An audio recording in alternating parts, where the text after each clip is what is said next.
Have you ever asked yourself, why am I so exhausted, even though I haven't done anything too strenuous? Why do I feel so empty, even though I keep trying to be kind, to listen, to show up for everyone? It's not because you're weak. It's because you've been too available, unconsciously. From the times you replied to messages with a cluttered mind, smiled through emotional storms, or quietly took the blame just to keep the peace. Each of those moments was a trade, a piece of yourself exchanged to be called a good person, reliable, and always there when needed. You thought that was kindness, but you forgot. Kindness without wisdom is the shortest path to burnout. Carl Jung described this state as abandoning the self under the mask of social compliance. You stop living as yourself. You begin living as a shadow of others, someone predictable, easily accessible, easily manipulated, and gradually drained of inner energy day after day. Being too ready isn't an act of love, it's the outcome of a survival mechanism. Maybe you learned early that, if you don't respond quickly enough, you'll be abandoned. If you don't keep the peace, you won't be loved. If you don't say yes, you'll lose someone important. And slowly, without realizing it, you became the one who's always there, but no longer truly present in your own life. This writing is an invitation for you to pause, not to rebel against the world, but to begin returning to yourself, to understand that not being so available is not selfishness, it is spiritual self-respect. It is the journey of transmuting your life energy, from unconscious reaction to conscious presence. That journey isn't easy. It demands that you sit with discomfort, face guilt, and rise above the craving for validation. But if you are brave enough to be silent, to step back, and to redraw your boundaries, you will discover something powerful. True peace doesn't come from who stays. It comes from no longer abandoning yourself.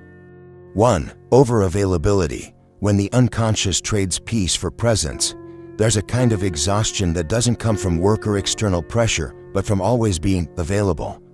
Available to listen to others unload their emotions, even when you're emotionally drained. Available to reply to messages even when your mind is in turmoil. Available to show up to social events when all you really want is quiet. This kind of readiness, at its core, is a survival reflex deeply embedded in the psyche, an invisible price we pay to maintain connection. To avoid abandonment, to not feel invisible. From a young age, we're taught that our presence has to be useful to be accepted.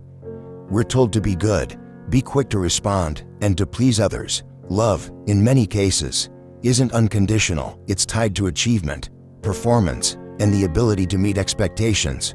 So gradually, we begin to equate our self-worth with our ability to always be there at the right time.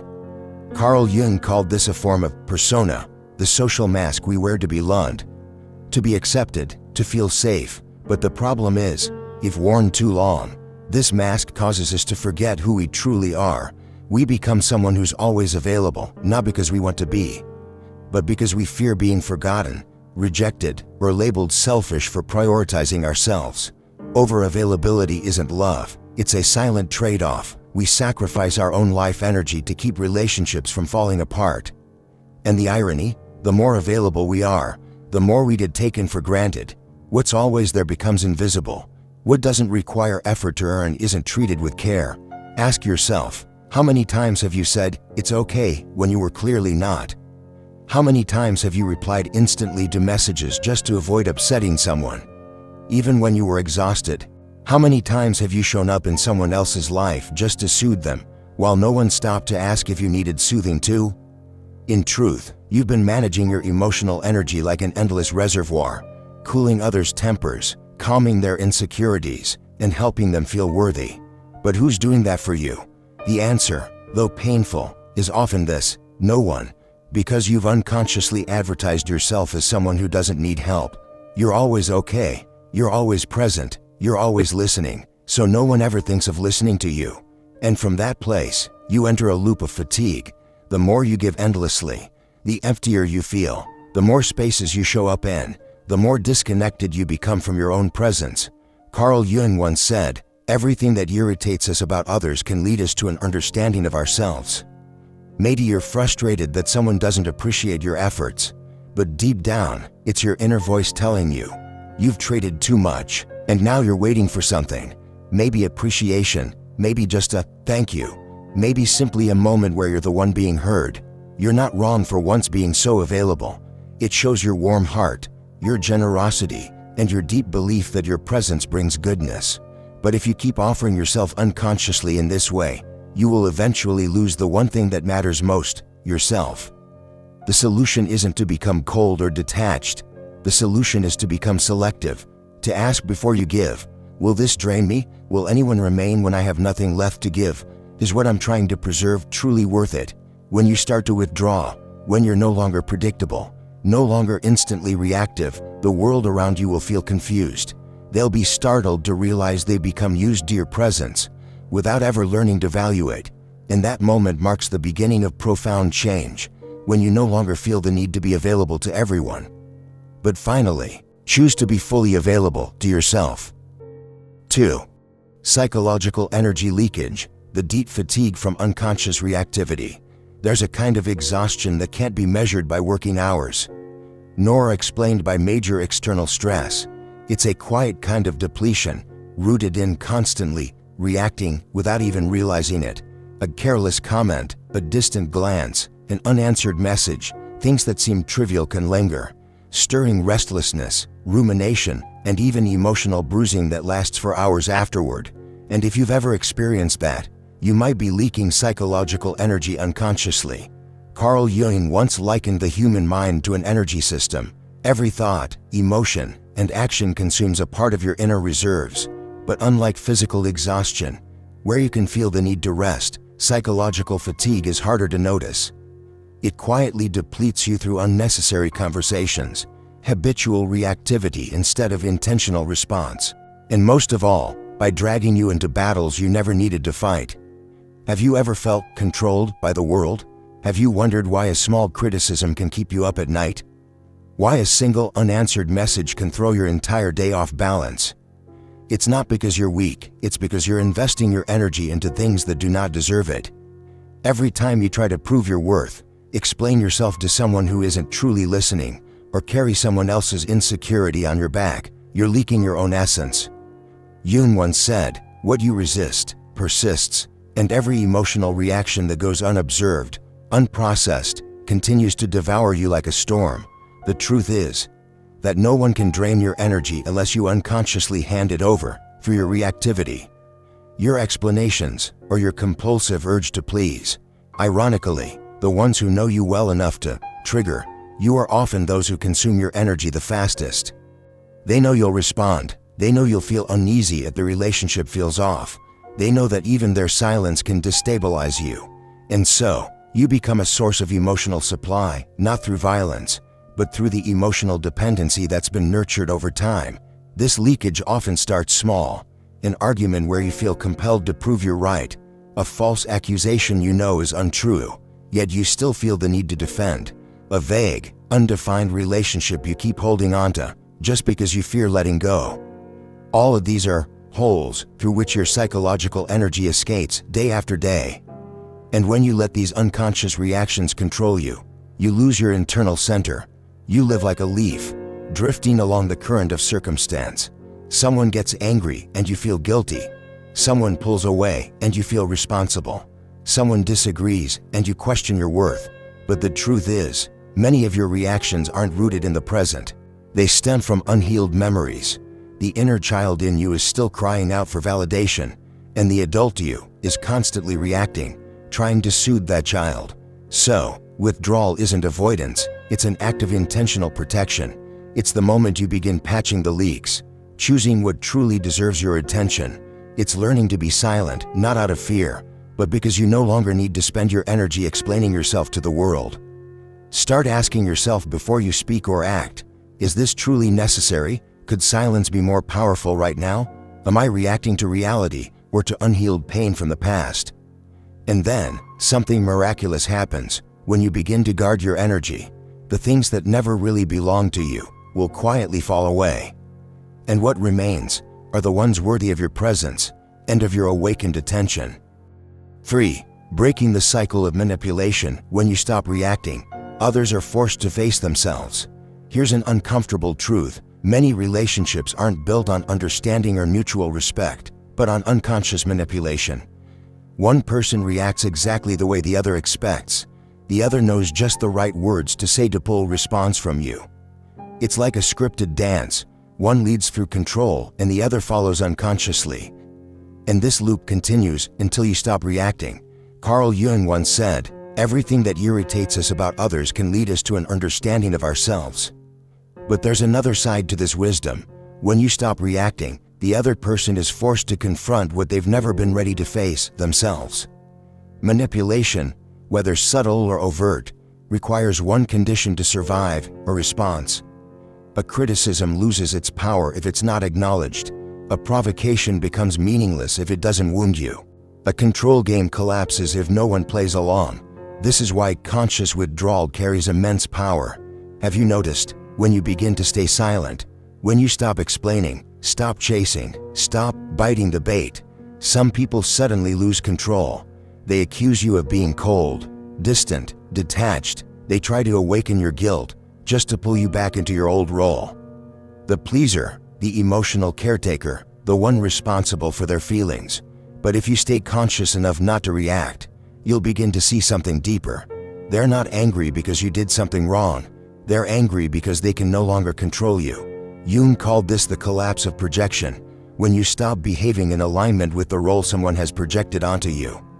The mask they placed on you falls off, and that terrifies them, because now they have no choice but to confront their own shadows. Their insecurities, their unprocessed pain, and their emotional dependencies. Here's the truth: no one can manipulate a person who is rooted in silence. No one can control a mind that watches rather than reacts. When you no longer chase the emotion, you become a mirror, and that mirror, quietly but powerfully, forces others to see what they've been avoiding: their own emptiness, their need for control, and their fear of being abandoned. Remember, you don't need to shout to be heard. Sometimes, your silence is louder than any accusation, and in that moment, when you're no longer a compliant mirror, the other person is finally forced to look at what they've been hiding. The void, the manipulation, the terror of losing emotional control. And in that, you realize, not reacting isn't defeat, it's liberation. It's a powerful declaration: I am no longer a puppet in anyone's emotional game. I choose psychological freedom, whether you understand it or not. You don't need to attend every battle just to prove your worth. Because sometimes, your withdrawal is the boldest statement of all. A statement of boundaries, of self-respect, of inner sovereignty that no one can take away. When you stop reacting, you don't just break the chains of manipulation. You open a new space. A space where you are finally free to be yourself. No roles, no defenses, no more effort to be accepted. And that space is freedom. 4. Intentional silence, the power of those who no longer need to explain. The modern world is uncomfortable with silence. People fear the gaps between words. They fear unreciprocated glances. They fear the feeling of not being able to grasp what the other person is thinking. And yet, that is precisely why those who master silence possess a quiet, piercing power, the power of no longer needing to explain. Carl Jung once said, "When you truly understand yourself, you no longer seek approval from others." And that's true. Those who have walked the path of deep self-awareness know this. The deeper you go inward, the fewer words you need, the more you live authentically, the less you feel the urge to justify yourself. But the silence we speak of here isn't weakness, avoidance, or helplessness. It is intentional silence, a choice made with clarity, strength, and awareness. It doesn't stem from fear. It comes from no longer needing to prove anything. It is the silence of someone who knows, I have no obligation to explain myself to anyone who doesn't truly want to understand. You'll notice this most clearly in unbalanced relationships, where others constantly demand clarity, justification, answers, even though they never actually listen. They don't care about the truth. They want to control how you show up. And you, out of old habit, used to speak too quickly, tried to fix the misunderstanding, worried about being perceived wrongly, until one day, you stopped, not because you stopped caring, but because you no longer needed to explain yourself just to be accepted. Because now you understand, explaining is a form of energy expenditure, and when you keep doing it, you're handing over your sense of worth to others. Every explanation is a subtle surrender. Every effort to prove yourself right is an unconscious admission that you have the right to judge me. And soon, you become exhausted, not because you have no voice, but because you've been giving it to those who were never really listening.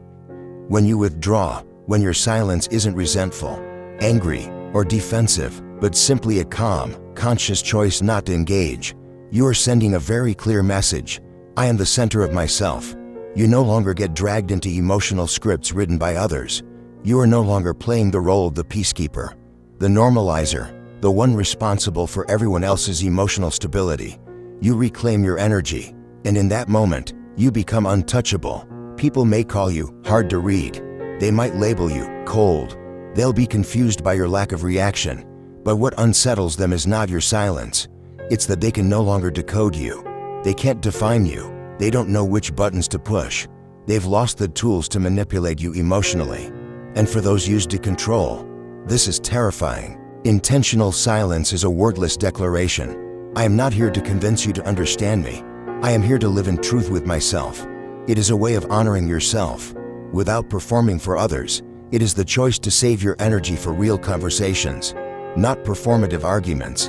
And that silence, if you hold it with enough steadiness, becomes your psychic boundary. It lets you keep peace in noisy rooms. It grounds you through accusation, explanation, and judgment. Not because you have nothing to say, but because you choose not to waste it where it won't be received. On a deeper level, this is a profound turning point in psychological growth, what Jung called individuation, the process of becoming a whole, autonomous being. When you can remain silent without anxiety, you've entered the territory of true inner freedom. At that point, you don't need to be understood right away. You don't need approval. You don't answer questions that don't come from genuine care. Because you know, truth doesn't need to shout, and often, the most powerful answer is unwavering silence. 5. Rebirth through no longer being available. When you withdraw, you return to yourself. There are moments in life when you no longer wish to engage. You no longer want to prove yourself, no longer want to offer unconditional connection, no longer feel compelled to reply instantly to messages or maintain relationships out of obligation. To outsiders, this might look like detachment, distance, or emotional coldness, but to those who have journeyed deep within, they know this is a phase of rebirth. No longer being available is not a sign of cold-heartedness. It's a psychological shedding. It's the moment when you release what no longer aligns with who you are becoming. It's when you stop forcing yourself to uphold roles, images, loyalty, or politeness, simply to please others. Carl Jung called this the beginning of individuation, the process of becoming your true self, no longer living in the shadow of the collective, no longer shaped by societal expectations. It's when you dare to step back from what once made you feel valuable, in order to start living to your own inner rhythm, even if that means losing some people, some relationships, or even parts of your old identity. Intentional withdrawal always comes with a strange emptiness at first, because when you stop reacting, stop clinging to every connection, you're left to face yourself in your rawest form. No one to distract you, no one to blame, no more stories to fill the silence. Just you, with your unhealed wounds, your unanswered questions, and a soul that finally demands to be heard. And in that stillness, something miraculous happens. You begin to hear your original voice again, the one long drowned out by the noise of the world. You realize the values you once chased were emotionally conditioned, not from the truth of your heart. You realize you once loved just to avoid abandonment, gave to be recognized, and endured to maintain the image of being the strong one, not because you truly wanted to. And when you see all this, a shift begins. You stop reacting to avoid upsetting others. You stop needing to be understood in order to feel valid. You stop chasing anyone, because you now know, staying connected to yourself matters more than being connected to others. This not being available anymore is actually a quiet form of maturation. You don't rebel. You don't make grand declarations like, "I'm changing." You simply stop responding, stop engaging, stop shrinking yourself to preserve what no longer resonates. And in that silence, you grow. Rebirth is never loud. It is an internal dissolution, where the old layers fall away quietly. You might cry, you might feel lost for a while, but from that collapse, you begin building a truer version of yourself. Others may not see the change. They may say you've changed. that you're not as enthusiastic, that you've become distant, but you no longer feel the need to explain, because now, you're not here to perform, you're here to be present, fully, authentically. You realize, not everyone deserves easy access to you. Not everyone is meant to walk with you on this new path. The path of truth, silence, and inner solidity. But that doesn't mean you are alone. Quite the opposite. This is the first time you are truly present with yourself. Carl Jung once wrote, "One does not become enlightened by imagining figures of light, but by making the darkness conscious." And sometimes, the only way to illuminate that darkness is not by seeking more light from others, but by retreating from the noise long enough to see the fire that has always burned within you. Rebirth never starts with someone else. It begins the moment you choose yourself and no longer feel the need to be available for anything that no longer fits who you are becoming. When you stop being available, something strange happens. It's not that the world turns its back on you. It's that your old roles stop working. The relationships built solely on your timely presence will fade. The people who only knew you through your reactions will lose interest. And the hollow conversations will fall into silence. At first, you'll feel confused. You'll wonder if you did something wrong, if you've become distant, if you've lost something important. But then, within that very silence, you realize something profound. You're stepping into the space of truly being present within yourself. Perhaps for the first time, Carl Jung once said, "You will not find healing outside until you are brave enough to face the emptiness within." And it's in the very moment you choose to withdraw from unconscious reflexes that healing begins, not with noise, but through the quiet refusal to waste even one more drop of energy on what is no longer worthy. You stop replying immediately, because now, you're listening to yourself. You no longer need to explain, because your presence already speaks clearly. You no longer maintain relationships rooted in fear, because you're learning to choose love from a place of freedom. And then you realize, when you are no longer available for everything, you become available for what truly matters. Inviolability doesn't come from a cold demeanor or from cutting people off.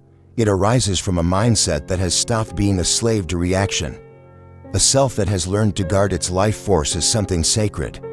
From there, you no longer need to be loud to be respected. You no longer need to please to be loved. You no longer need to exhaust yourself just to be seen. You simply need to be present as you are, deep enough, still enough, and solid enough not to be torn apart by the world's expectations.